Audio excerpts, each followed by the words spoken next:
I never thought I'd forget what sunlight felt like, but after 7 years locked away in that mansion, I did. The walls became my sky, the shadows my only company, and silence, the cruelest form of punishment. My name is Clara, and this is the story of how I was hidden from the world. How every breath I took was a reminder that I no longer existed to anyone outside those iron gates. I remember the day it all began. I was 23, full of dreams, ready to start my new life after college. When I met Daniel, he seemed like the kind of man every girl prayed for: gentle, charming, successful, and endlessly attentive. My friends warned me that he moved too fast, that no one could be that perfect. But I ignored them. Within months, he proposed, and I said yes without hesitation. After our wedding, he drove me to a mansion far away from the city, telling me it was our forever home. I thought it was romantic, secluded, quiet, surrounded by forests and mist. But that night, something shifted. He locked the door behind me and smiled in a way that made my heart sink. The next morning, I found the windows sealed from the outside, the gates chained, and every phone line dead. He said it was for my safety, that the world was full of people who wanted to hurt me. At first, I believed him. I wanted to believe that he loved me enough to protect me from danger. But days turned into months, and the kindness in his eyes turned to control.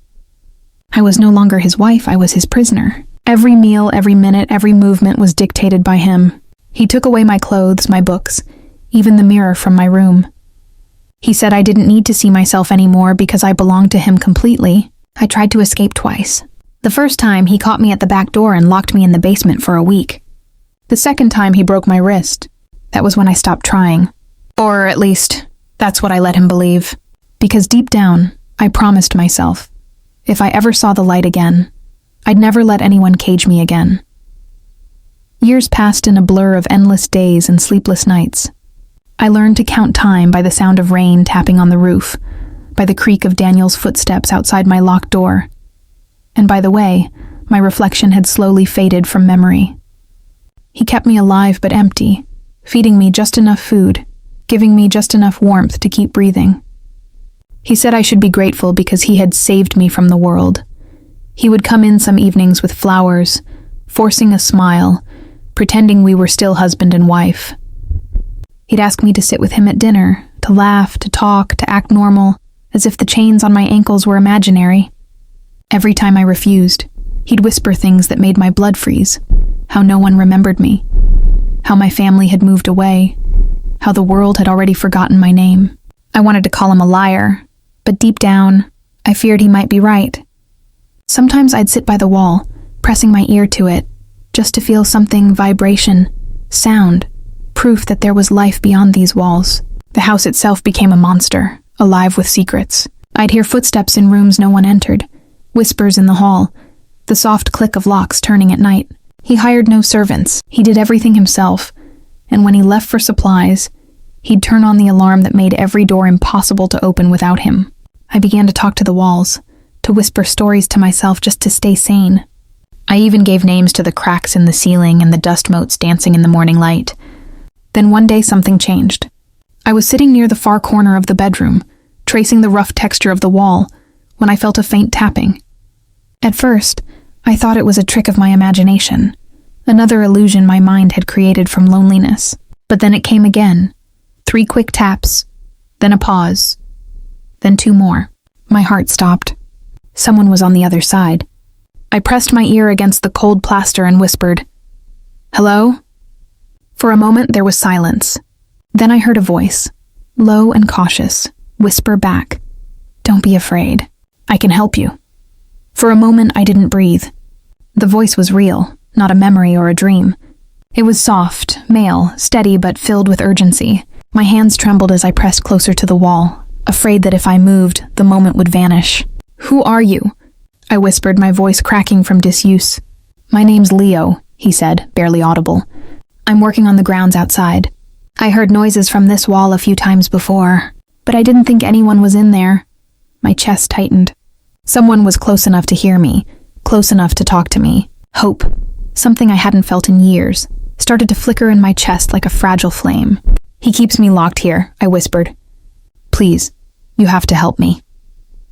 Leo paused for a long time, and I could hear him breathing on the other side. Then he asked, "How long have you been here?" I hesitated, counting in my mind, but the years had blurred together. 7, I finally said. 7 years. I heard him swear softly under his breath.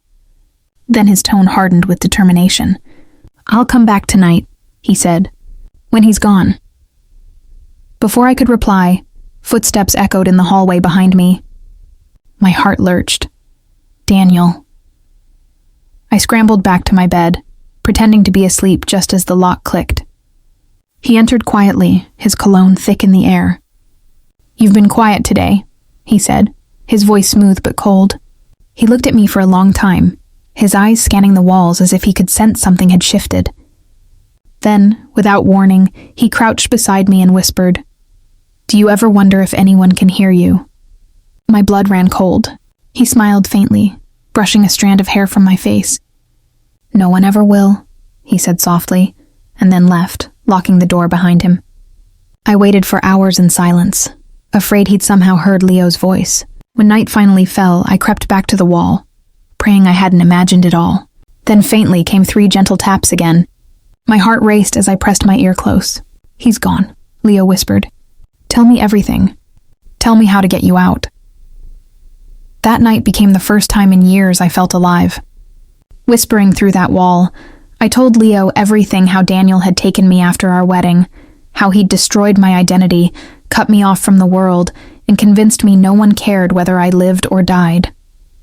I told him about the alarms, the locks, the sealed windows, and the cameras hidden in every corner. Leo listened without interrupting, though I could hear his breathing grow heavier as my story unfolded. When I finished, there was a long silence. Then he said quietly, "You're not crazy, Clara. You're not forgotten. I've seen your picture before." My stomach twisted. "What do you mean?" I asked. "There's an old missing persons flyer that's still posted at the gas station down the road," he said. "Same name, same face. You were reported missing 7 years ago." My breath caught in my throat. Tears stung my eyes as the truth sank in. I hadn't been erased. Someone, somewhere, had been looking for me all this time. I pressed my forehead against the wall, sobbing softly as Leo said, "I'll find a way to get you out.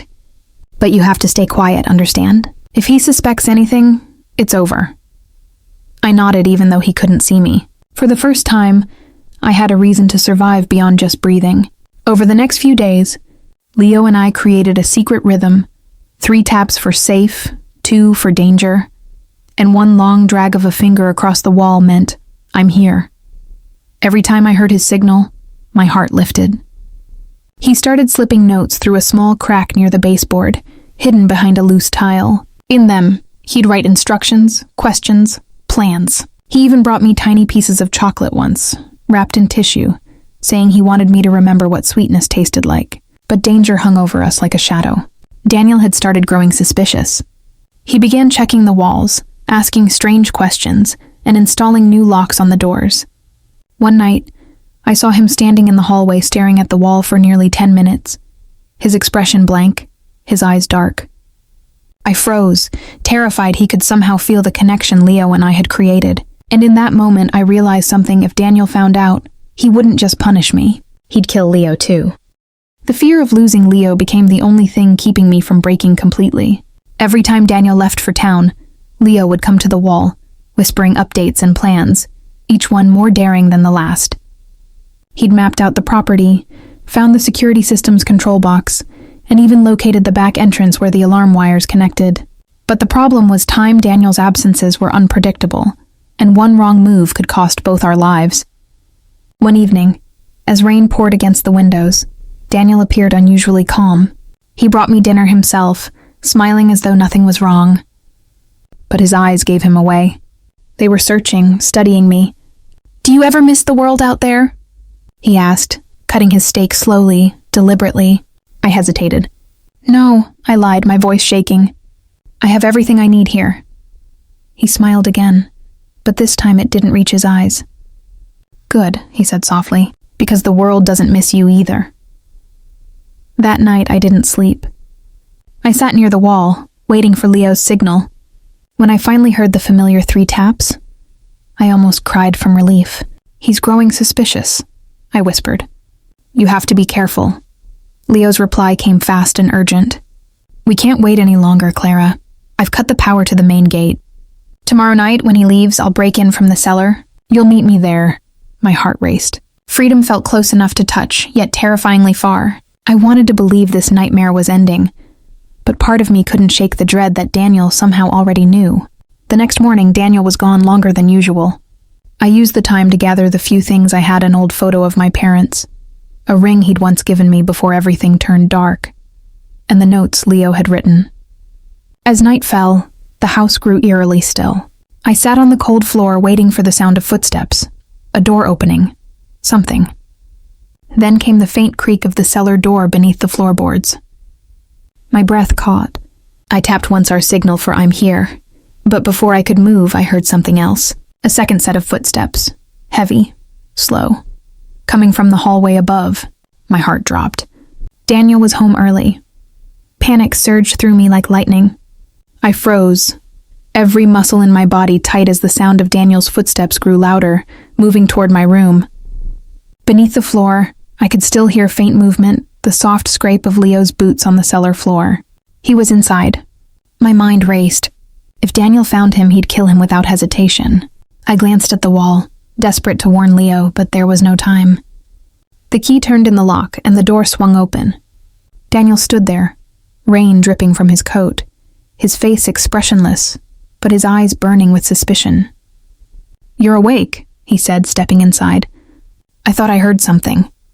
My throat felt dry as dust. "Just the wind," I murmured, forcing my voice to sound calm. He tilted his head, listening.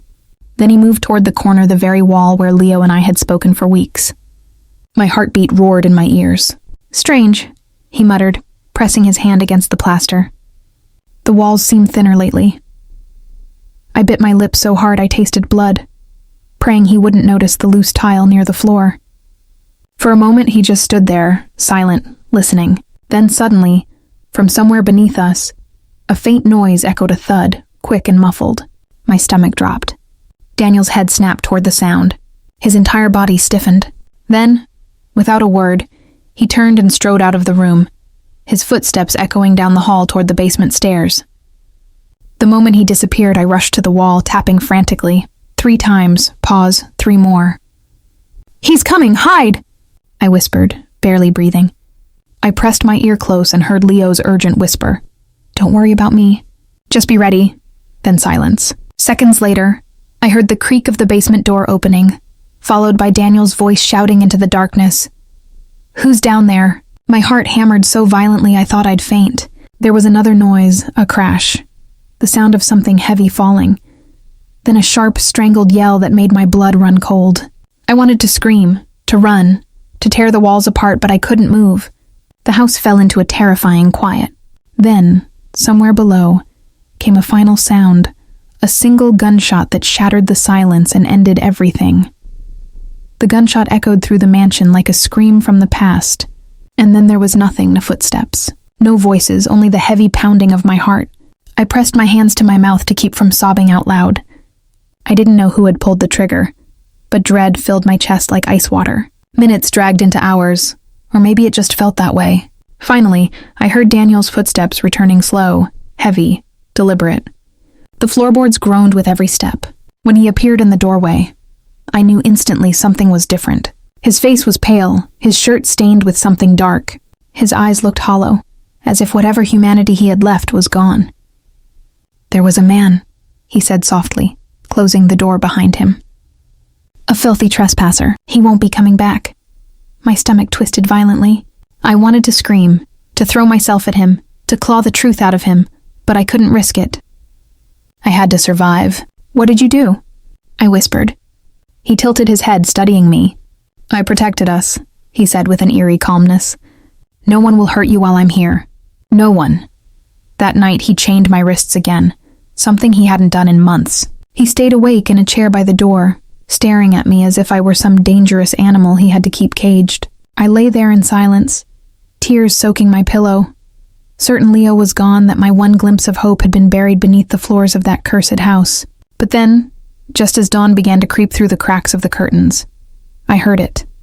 Faint. Weak. Almost impossible to believe. 3 taps. My body went rigid.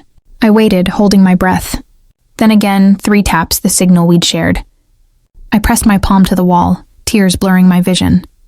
"Leo?" I whispered. No answer. Just the soft echo of air moving through the old pipes. I didn't know if it was real or a ghost of my own desperation, but something inside me refused to give up. If he was alive, I had to find him. And if he wasn't, then I had to make sure Daniel never locked another soul away again. For the next 2 days, Daniel barely left my sight. He moved through the house like a shadow, silent and tense, always watching me. He boarded up the basement door and dragged heavy furniture against it, muttering to himself that no one would ever get in again. I tried to act obedient, quiet, broken, just as he wanted. But inside my mind, a storm was raging. I couldn't stop thinking about the 3 taps, about the possibility that Leo was still alive. Every creak in the walls, every shift in the wind felt like a signal, a whisper urging me not to give up. Late one night, when Daniel finally drifted into a light sleep in the chair by the door, I saw my chance. I slipped from the bed, moving slowly, my chains scraping softly against the floor. I reached the loose tile by the wall and pried it open with trembling fingers. Inside, where Leo used to pass notes, I found something, a small folded piece of paper. My hands shook as I unfolded it. The words, written in hurried, uneven handwriting, made my heart stop. "I'm alive. Meet me by the south window tomorrow night. When you hear the bell, run." I pressed the note to my lips, tears flooding my eyes. He was alive. Somehow he had survived. The next day felt endless. Daniel was on edge, pacing, checking the locks again and again. He seemed to sense something, like an animal smelling danger in the air. By evening, rain had started again, pounding against the glass like a warning. As the clock struck midnight, Daniel finally went to his study downstairs. I waited until the creak of his footsteps faded, then crept toward the south window. My heart was beating so hard I could barely hear the rain anymore. I crouched near the curtains, searching the darkness outside. Then, faintly, I heard it, the sound of a bell ringing somewhere beyond the gates. That was the signal. I reached for the latch, but it was sealed tight. Panic surged through me. I pulled harder, whispering Leo's name under my breath. Suddenly, behind me, the door to the room burst open. Daniel stood there, a gun in his hand, his eyes burning with fury. "You were waiting for him, weren't you?" he hissed. The world seemed to freeze as Daniel stepped closer, the gun glinting under the dim light. Rain poured outside, thunder rumbling like an omen. "You think I didn't know?" he said, his voice trembling with rage.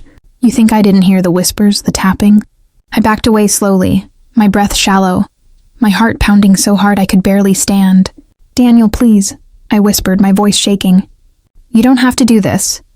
He laughed, a hollow, broken sound that sent chills down my spine. "Do what? Protect what's mine? You were supposed to love me, Clara. You were supposed to be grateful." He raised the gun, his hand trembling, his eyes wild with a mix of fury and desperation. I wanted to scream, but before I could, a deafening crash came from the hallway. The door burst open again, and Leo stumbled in, soaked, bruised, but alive. "Step away from her," he shouted, his voice raw. Daniel turned sharply, his finger tightening on the trigger. Time seemed to slow. I lunged forward, grabbing Daniel's arm just as the gun fired. The bullet shattered the window behind me, spraying glass everywhere. Daniel roared, shoving me to the floor. Leo charged at him, tackling him to the ground. They fought violently, the sound of fists and furniture breaking filling the air. I crawled toward the corner, gasping for breath, watching in terror as the 2 men struggled. Daniel managed to grab the gun again, pointing it at Leo's chest. "You'll never take her!" he screamed. But before he could pull the trigger, I grabbed the heavy iron lamp from the table and swung it with every ounce of strength I had. It hit Daniel across the head with a sickening crack. He collapsed instantly, the gun clattering to the floor. For a moment, everything went still. I stared at his motionless body, my hands trembling, my mind unable to process what I had done. Leo crawled toward me, breathing heavily, his face pale. "Clara," he said softly, touching my arm. "It's over. You're safe now." But as I looked down at Daniel lying there, blood slowly pooling beneath his head, I realized safety was a word I'd forgotten how to believe in. The police arrived just before dawn. their flashing lights painting the mansion in harsh streaks of red and blue. I stood on the porch wrapped in a blanket, trembling as the officers carried Daniel's body away on a stretcher. The rain had stopped, but the world still felt soaked in his presence, as if his shadow would never quite leave those walls. Leo stood beside me, his hand hovering near mine, not touching, just making sure I knew he was there. When one of the detectives asked what had happened, my voice cracked as I told the truth. The years of imprisonment, the lies, the fear, the endless nights spent waiting for someone to find me. They listened in silence, disbelief etched into their faces. When it was over, one officer placed a gentle hand on my shoulder and said, "You're free now." The words sounded strange, like they belonged to someone else. Free. After 7 years of being told I didn't exist, how could I suddenly belong to the world again? The following weeks blurred together in interviews, therapy sessions, and hospital visits. Reporters called me the woman in the mansion, a title that felt both surreal and distant. But through all of it, Leo stayed. He refused to leave my side, not out of pity, but out of quiet understanding. One afternoon, as we stood outside the ruins of the old mansion, now stripped, condemned, lifeless, I finally asked him why he'd helped me, why he hadn't just called the police that first day. He looked at me with tired eyes and said, "Because I heard something in your voice that day, something I couldn't ignore. You sounded like someone who still wanted to live." His words broke something open inside me. I realized that after everything Daniel had stolen, my freedom, my voice, my reflection, I still had one thing he couldn't take: hope. It was faint, fragile, but real. The sun broke through the clouds then, warm against my face, and for the first time in years, I didn't flinch from the light. I closed my eyes and let it wash over me, breathing in the scent of rain and soil and freedom. "He locked me away for 7 years, I whispered, "but I'm the one who gets to walk away." And for the first time, I truly believed it.